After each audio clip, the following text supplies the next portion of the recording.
Hi friends, welcome back to my channel. I am so happy you're all here. And in today's video, I thought we could just sit down and chat and I could talk to you about what it is like to be an over 50 YouTuber. This month of May, I will be celebrating my 2-year anniversary here on YouTube. I uploaded my very first video on May 17th, 2021. And so I thought it might be fun just to sit back and talk and tell you what it's like to be an over 50 YouTuber or a YouTuber in general from my perspective, obviously. And I hope that sounds interesting. So maybe you might want to grab a cup of coffee or tea or your favorite cool beverage and just sit back and relax and we can just hang out for a little bit. All right, so I have been doing my YouTube channel 2 years and I will tell you that I told very few people about this when I was initially starting. My immediate family knew, obviously, and that was about it for probably the first month or two. And then I slowly started to feel more comfortable to let people know that I was doing this, the people that I'm really close to. Because there is something very odd to me about people that I know watching me as compared to complete strangers. And that may sound funny, but that's kind of what I felt like, that it was easier thinking of complete strangers watching my videos than it would be for people that I know. I still do keep it a little close to my chest because I don't know why. I'm not embarrassed of what I'm doing, but I don't know. It's not something I just willingly share with people that don't know me all that well. So I do get asked by some of my friends, what's it like? Why did you want to do this? And, how much time does it take? And so I thought I would share some of those answers with you. So, when I first told one group of friends, they were like, well, why did you want to do this? And I think that if you watch YouTube a lot and you really enjoy it, you just feel like it.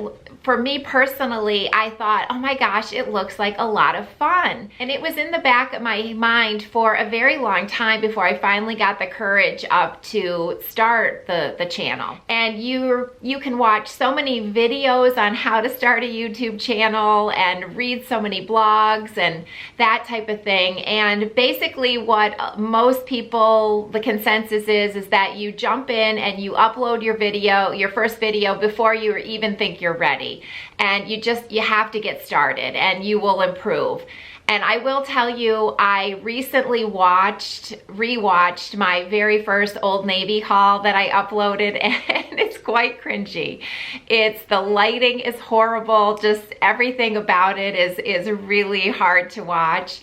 And I hope that I am improving every time that I make a video. So I do get asked that a lot, why did I want to do this? And I really just thought it would be fun. I just thought it could be a fun, creative outlet. I'm an empty nester. I had so much time on my hands that I wanted to have something that I could just be involved with that was just all mine. And this sounded really appealing to me. So that is why I decided to go ahead and start this channel. And then I get asked a lot, well, how much time do you put into it? And that varies quite a bit depending on what type of video I am making. So for a Stitch Fix video, to do the actual filming where, I sit down, I do the intro, then I try on all the clothes, do the unboxing portion first, then try on all the clothes, then come back for a wrap up. That process will take usually an hour, hour and a half, depending on how much I'm stumbling over my words that day. And I talk a lot about this to Nancy Ann, my good friend from Nancy Ann's Unboxings, and we have shared this struggle that some days the words just are not coming out, and you are saying the same thing over and over again, just trying to get out your point, and I struggle with that sometimes a lot. I'm not a really gifted speaker, so I have a lot of editing to do with most of my videos. So the actual filming portion of that may take an hour and a half, maybe 2 hours if it's a bigger box, maybe wantable, or it just, because the actual changing into the clothes, that type of thing. So it may take an hour and a half to 2 hours probably to film one of those types of videos. And then after you film it, you've got to upload all of the footage onto your computer or iPad or however you're editing. And that can take another maybe 20 minutes to a half hour, depending on how much footage you've shot. And then for editing, I do use iMovie on my MacBook. So I upload the video footage to my MacBook, and then I like to do like a dry run editing where I just input all of the video footage into iMovie, and then I do like major cuts and, you know, take out some real big, you know, snafus, or just, you know, try to trim it down. And I will do that, and that probably takes me like, you know, 1.5 to 2 hours to do that, maybe less, maybe 1 to 1.5 hours, just to do like kind of a dry run cut through. And then I like to put that down a little bit and then come back to it, because I've also found that one thing about editing your videos, when you are constantly looking at yourself for so long, it can be really hard, because I'm focusing on my flaws all the time, and I realize I'm not the only one that probably does that. And you know, I'm not, because I did remember reading that after the pandemic, facial surgeries, they increased. It was a huge percentage in increase of facial plastic surgery after the pandemic. And they likened it to that so many people were on Zoom calls all day long staring at themselves. And I can completely relate to that, because when you are looking at yourself on a video, you know, you're looking at yourself for a very long time when you're editing, it's really hard not to focus on all of your flaws and your faults, and it's hard. It's hard sometimes. You know, I can pick myself apart when I'm editing, and you know, so that's why I like to kind of put it down after I do that initial like editing, the big editing. I kind of like get rid of a lot, piece together what I want pieced together, and then I kind of set it down for at least an hour or so and then come back to it. And then the second time going through, that probably still takes like maybe 45 minutes to an hour to really fine tune the editing. And then after you've edited your video, you have to create a thumbnail, and that's the picture that you see on your YouTube home screen, all your videos. Those are all called thumbnails.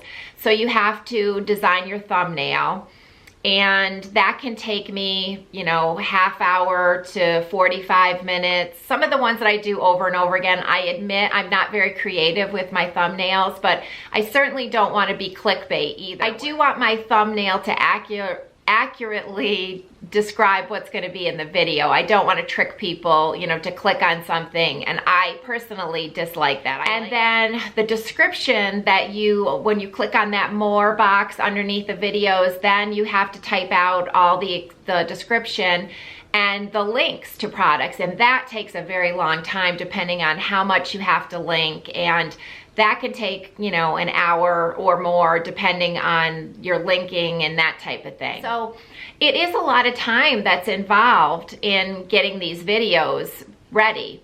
And then of course, once it's all edited, you have to upload it to YouTube, and there's been days, sometimes I don't know if there's something wrong with my connection or whatever, it can take hours to upload a video to YouTube. I mean, I've had sometimes 6 hours. It's taken like maybe a 15-minute video to upload into YouTube. Of course, I don't have to do anything during that time. It's on its own, but it does take a long time to upload. So, I mean, there's a lot involved in just putting together one of those videos, but right now I'm enjoying it so much that I like doing it, and it's something I enjoy, so that time is well spent to me. But for someone else, that might just seem really just an awful way to choose to spend your time. Another thing that I get asked is, of course, like, how many subscribers do I have? And, right now, I'm sitting, I think when I make this video, I think I'm like 3,600, right around there. And I will tell you, I sat down to film this video last week. I was all ready and I was gonna film this. And I realized I was not in the right headspace to do it. The day prior to that and the morning when I thought I was gonna film, anytime I opened up my YouTube like homepage type of thing where you get your analytics, I was losing subscribers. And it happens, obviously. People, they don't want to, your content pops up and they hit subscribed and then realize they don't want to see your content anymore, whatever it may be. But I will tell you, for me personally, that is like one of the hardest struggles that I have here on YouTube, is that when I open up my YouTube, analytics, and I lose subscribers. And I don't know there's any way around that, to get that feeling that you just somehow, it's hard. It is a hard thing to take. And I was really surprised about that, because I don't unsubscribe to channels. I'm one of those people that if I subscribe to a YouTube channel, there was something initially a video that I saw that I enjoyed, that I found helpful, informative, whatever, and so I subscribed. And then if I happen to see other things pop up from that creator that I don't want to watch, I just don't watch it. And then, but sure enough, there will be another video at some point that I'm really interested in, and I will watch it. So that was the way I always did YouTube. So the fact that people were unsubscribing was kind of a new idea to me, because that's not how I do it. I'm talking about Nancy Ann again. We've talked about this, and she says that she is one of those people that unsubscribes sometimes. She just realizes she hasn't watched a channel in a while or whatever, and she unsubscribes. And I found that interesting, because like I said, I am not like that. I joked with her that, unless I saw them doing something completely offensive, and I joked with Nancy Ann, if they were, torturing puppies or something, yeah, I would unsubscribe, but that's not how I do it. So the losing subscribers is a hard thing. Another thing that I do get asked about a lot is like, oh, you get free stuff and sponsorships, and how does that work? And everyone seems to be interested in that type of thing. And I will tell you that that was like a thrill. The very first time a company emails you and asks you if you want to do a collaboration. And those of you that have watched my channel for a long time, you know that my philosophy with sponsorships and collaborations is that I will not take a sponsorship or collaboration offer unless it is something that I would buy with my own money. If it's something that I would purchase with my own money and I'm interested in it, then yes, I will accept the offer. But I will tell you that every week, I'm probably getting 4 or 5 off emails a day from various companies offering to send me things for a YouTube video review. So I'm really surprised at the amount of offers that I get. And I will tell you, there have been times where there was one, I'm not going to mention, of course, any, names or whatever, but there was a company that approached me that sold very expensive, almost like spa quality, like anti-aging facial devices. And when I looked at the information that they had sent me, I mean, some of these devices were like $5,000 or $7,000. And would I have loved to have tried them? Yes, I would have. But I couldn't in good conscience accept that and then make a video for you, because knowing I wouldn't have been able to afford $5,000 for a facial anti-aging device. That's just not in my budget to spend that much money on something like that. So I declined, and I declined probably still 98% of the offers that I get, because some of them are just downright silly to me that, I giggle when I open them up, because it's just not something I would be interested in. I feel like a lot of you wouldn't be interested in it either, and that's why I decline probably 98% of the offers that I get. I think I recently just opened one up the other day for, a company that wanted me to do a whole video on body glitter. I was wondering, like, have they watched my channel? I don't think I'm really the best person to be selling their body glitter. And I have nothing, if you like body glitter, that's fine. I'm not downing body glitter, but it's not my thing. So I just kind of snicker and, I decline that offer. And so you do get some, offers that are kind of outlandish for what I think my channel is, but they could be good fits for other channels for sure. But so it's kind of interesting every day to open up my emails and see the different types of collaborations that, you know, are coming my way. So that is a very fun part about YouTube, and I do enjoy it, but I want you to always know that, you know, I'm only taking the ones that I would actually plunk down my own money to purchase it if, you know, if I was just not getting it for free. This is something I would be interested in enough to buy with my own money. That is my main criteria, and I'm never going to sway from that. But the collaborations and the getting some free stuff, that it is fun. It is a fun part of YouTube for sure. Another thing that I get asked a lot of the time is, what about the haters? And unfortunately, yes, I have had to deal with negative comments on some of my videos and mean comments, you know, from some people. And I think that's always going to be the case. I think there's just people out there that they're just hurt themselves or angry, and they're just looking to, you know, like throw it on someone else. And I don't know why they do what they do. And, you know, that's not for me to figure out.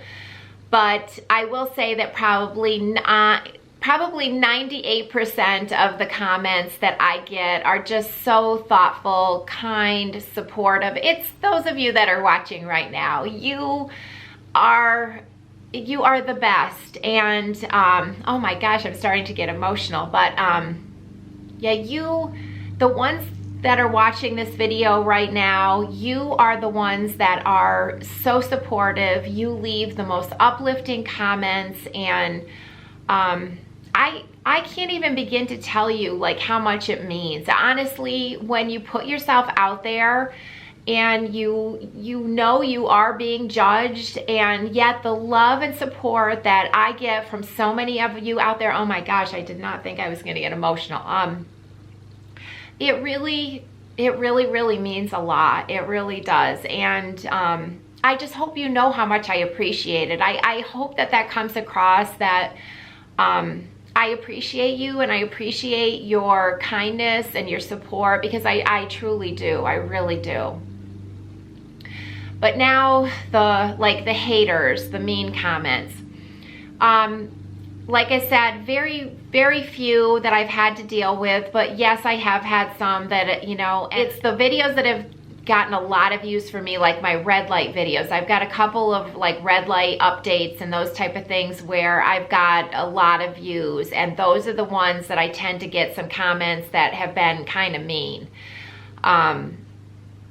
You know, someone just being, some guy said something about like, you know, how horrible my voice was to listen to, you know, like, you know, he couldn't take listening to my voice, or, you know, people call it like, oh, your like nose is crooked, and, you know, like things like that, like, oh my goodness, like, yes, like, but what can I do about that? And I'm talking about a red light, not my nose, you know, things, it's just, little things like that. I was so surprised, you know, and if they're really bad, I delete them.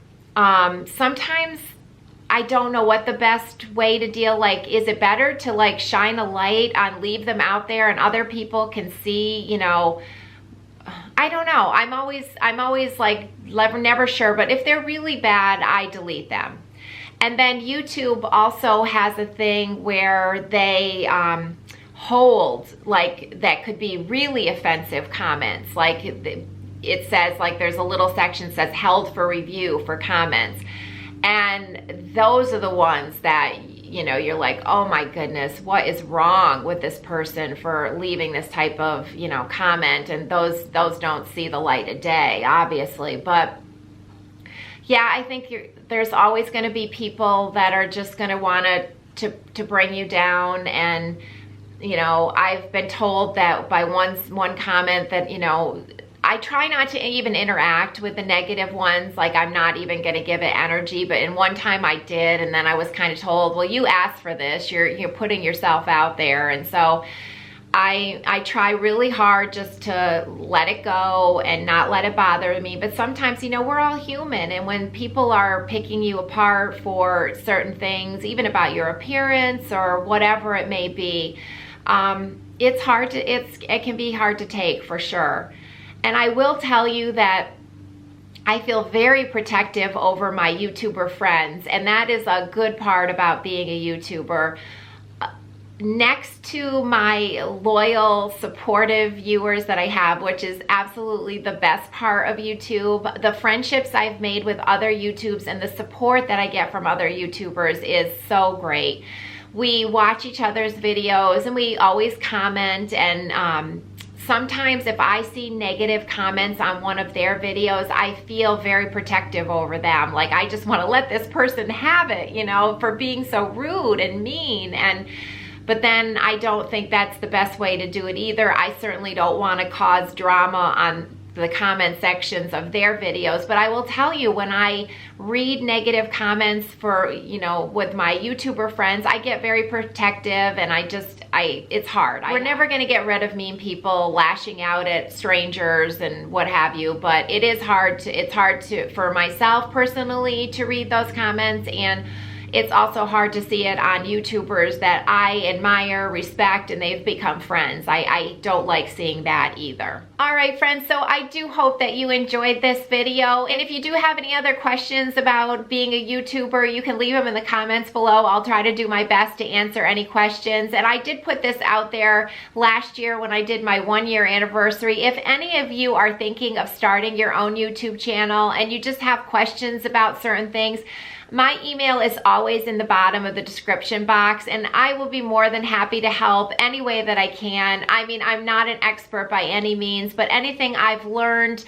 that's been helpful to me, I'd be more than happy to share with you if it's something you're thinking of, because I do really enjoy this, and I enjoy so much interacting with all of you. And if that's something that it sounds fun to you, I wholeheartedly encourage you to just jump in and give it a try. All right, so I am gonna wrap it up for today, but thank you again so much for spending some of your time with me today. I really do appreciate it, and I will see you all next time. Bye.